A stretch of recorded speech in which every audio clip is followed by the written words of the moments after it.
ये जो रिटेल का काम दिया गया, इस रिटेल के काम में पूरे दिल्ली को जोन्स में बांटे गए। लगभग 32 जोन में दिल्ली को बांटा गया कि 32 जोन में एक एक करके कंपनी को उन्होंने लगा दिया कि तुम्हारा ये जोन हो गया, तुम जाके वहां पर दुकानें खोलो। एक जोन में लगभग 27 से 30 वेंड्स, जिसको अंग्रेजी में वेंड्स कहते हैं, या दुकान, ये शराब के ठेके, ये ठेके एक एक कंपनी को एक एक जोन में 27 से 30, और एक एक कंपनी को 2 जोन दिए गए। जितना जितना मोटा माल मिला उसी हिसाब से दिया गया। तो एक एक बड़ी बड़ी कंपनियों को, ब्लैक लिस्टेड कंपनियों को ये 2-2 जोन दे दिए गए, अर्थात एक एक कंपनी को लगभग 55 दुकानें, 54-55 दुकानें एक एक कंपनी को मिल गई। अब आप सुनिए क्या होता है। ये जब हमने प्रेस कॉन्फ्रेंस किया, जब एलजी ने रेड फ्लैग किया, कन्फॉर्मिंग नॉन कन्फॉर्मिंग जोन, ये सब बातें सामने आ गई, कैबिनेट का रेट्रोस्पेक्टिव डिसीजन लेके वापस किया, मीडिया ने सच दिखाया, तो इन्होंने एक्साइज पॉलिसी वापस ले लिया। मगर वापस लेने से पहले की कहानी आप सुनिए। मैं कागज भी लेके आया हूं, हमारे पास कागज है। हम वो आम आदमी पार्टी की तरह बिना नाम लिए कुछ नहीं करते हैं, सब कुछ कागज के साथ करते हैं। 31 मई विगत महीने 31 मार्च पहले, विगत वर्ष 31 मार्च को 4 जोन के जितने रिटेलर्स थे उन्होंने अपने वेंड्स अर्थात ठेके सरेंडर कर दिए। एक्साइज पॉलिसी आपके वापस होने से पहले कंपनीज ने सरेंडर कर दिया कि भैया हमसे नहीं चल पाएगा, ये आपके पॉलिसी में फॉल्ट है, हमको तो नुकसान होने लगा है, हम सरेंडर कर रहे हैं। तो 31 मार्च को 4 ने सरेंडर किए। जोन 24 में ट्राइडेंट ने किया, जोन 25 में पाथवे ने किया, जोन 26 में श्री अवंतिका ने किया, जोन 8 में अध्वर्व ने किया। और ठीक उसी प्रकार मई 31 को भी 5 जोन के जो रिटेलर्स थे उन्होंने, जो इन्हीं की कंपनी थी, उन्होंने सरेंडर कर दिया। जोन 1 में भगवती ने, जोन 3 में खाओ गली, हाँ, जोन 23 में मगुंता, जोन 20 में ग्लो, जोन 29 में यूनिवर्सल, जुलाई 15 में जोन 30 में पॉपुलर स्पिरिट सरेंडर। ठीक उसी प्रकार जुलाई 31 में 1 2 3 4 5 6 7 8 9 पॉलिसी विड्रॉ हो उससे पहले 9 रिटेलर्स ने सरेंडर कर दिया है। कुल मिलाकर 19-20 रिटेलर्स जिनको इन्होंने ठेके दिए थे, हमसे ना हो पाएगा, पैसा तो हमसे आपने ले लिया, अब हमारा क्या होगा, ये कह के ये 19 कंपनियों ने सरेंडर कर दिए, हाथ खड़े कर दिए। तब जाके इन्होंने दिल्ली एक्साइज पॉलिसी वापस लिया। मतलब इनकी तो एक्साइज पॉलिसी पहले से बैठ गई थी। इनकी खुद की कंपनियां जिन्होंने इनको पैसे दिए थे, कमीशन दिए थे, वो तो खुद सरेंडर करके बैठे हुए। आप बताइए, 19 जोन के लोग सरेंडर कर रहे थे और मार्च के महीने से सरेंडर कर रहे थे। किस हिसाब से मनीष सिसोदिया और इनके तमाम लोग जो प्रेस कॉन्फ्रेंस कर रहे थे और कह रहे थे करोड़ों करोड़ों रुपए का नंबर 1 दुनिया का प्रॉफिट हमें हो रहा है, कैसे हो रहा था? आपके तो खुद के लोग यहां सरेंडर कर रहे हैं, एक्साइज पॉलिसी वापस लेने से पहले सरेंडर कर रहे हैं।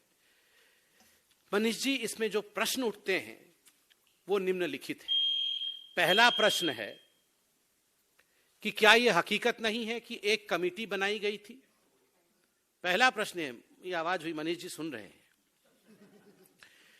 पहला प्रश्न है कि क्या यह हकीकत नहीं है कि कमेटी बनी थी? दूसरा प्रश्न है, क्या यह हकीकत नहीं है कि होलसेल और रिटेल को लेकर कमेटी ने जो रिकमेंडेशन दिया, आपने उस रिकमेंडेशन को दरकिनार किया?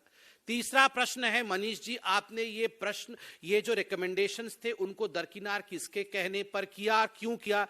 क्या यह हकीकत है कि मोटा माल कमाने के चक्कर में आपने इन रिकमेंडेशंस को दरकिनार किया?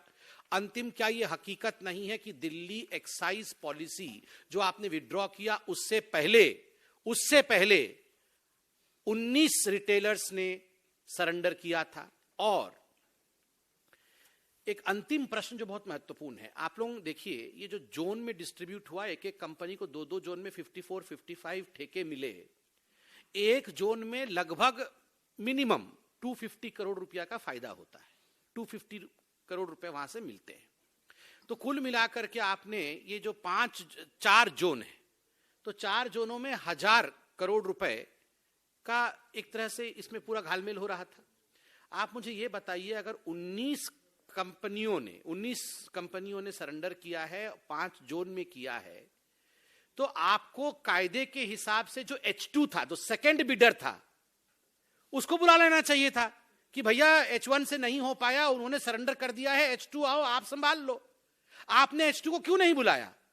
आप H1 पे ही क्यों अटके रह गए? आप H1 पे और उसी कंपनी पे इसलिए अटके रह गए क्योंकि मोटा माल H1 से ही आया था। मोटा माल दूसरी कंपनी से आता तो आप उससे बुलाते, कमीशन जिससे लिया उसी के साथ डीलिंग। रूल को छज्जे पर रखा, जो H2 था उसको तुरंत बुलाना था, H2 को नहीं बुलाया। तो मैं from this high table of Bharatiya Janata Party challenge Mr. Sisodiya, immediately after this press conference you should hold a press conference and you should answer the 6 questions that we have asked you.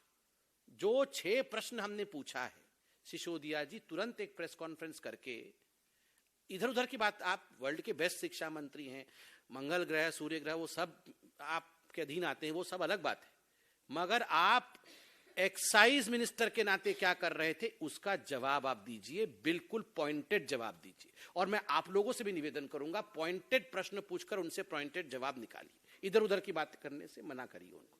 अब एक प्रश्न तो अरविंद केजरीवाल कैसे छूटेंगे, king ping तो अरविंद केजरीवाल है। एक अरविंद केजरीवाल जी के लिए भी प्रश्न है। अरविंद जी, क्या यह हकीकत नहीं है कि आपको यह सब कुछ पता था? यू न्यू ऑल दिस, कि इसमें घोटाला हो रहा है, शुरू से ही आप जानते थे, और इसी कारण से जब ये फाइलें एलजी के पास जाती थी तो इन फाइलों में आपके हस्ताक्षर नहीं होते थे। आप किसी भी डीटीसी के बस प्रोक्योर होंगे, एक्साइज पॉलिसी, ये जितनी चीजें होती हैं उसमें अरविंद केजरीवाल जी कभी हस्ताक्षर नहीं करते हैं, एडिशनल सेक्रेटरी या जॉइंट सेक्रेटरी से हस्ताक्षर करा के भिजवा देते हैं।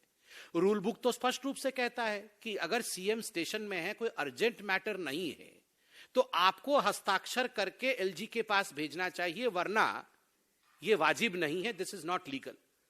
मगर आपने जिस प्रकार से, और कल एलजी साहब की यह चिट्ठी आपने दिखाया है मीडिया में, dear Shri Arvind Kejriwal ji, it has been observed that in recent months a significant number of proposals as a matter of routine have been submitted by your office for my approval or for my opinion under Article 239 AA4 of the Constitution by your Joint Secretary or Additional Secretary. All right, that was BJP's Shambit Patra there presiding over a press conference, once again targeting the Aam Aadmi Party, asking them pointed questions on the Delhi excise policy, and from what they claim that there were too many loopholes that Manish Sisodia, the excise minister, has actually given and has led to. They need to answer. So we will see if there is a rebuttal there coming in from the Aam Aadmi Party on this.